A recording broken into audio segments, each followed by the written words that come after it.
there was an incident in the life of Muhammad sallallahu alayhi wasallam wherein him and Aisha radiallahu anha, they were talking in the house in Medina Munawwara.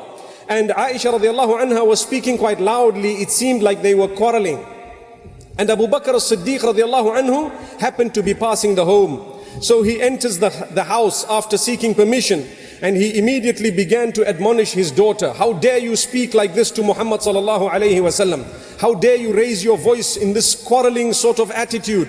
And the Prophet sallallahu alayhi wasallam came between the two of them, and he defended his wife.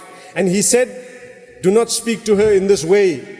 And Abu Bakr as-Siddiq radiallahu anhu looked at the two of them and went away. Obviously, he was asked in a nice way, without making mention of those words, to leave. Basically, he left. And a little while later, he passed the house once again, and he heard her laughing in happiness. So he knocked again on the door, and he asked for permission to go back in. Abu Bakr as-Siddiq radiallahu anhu.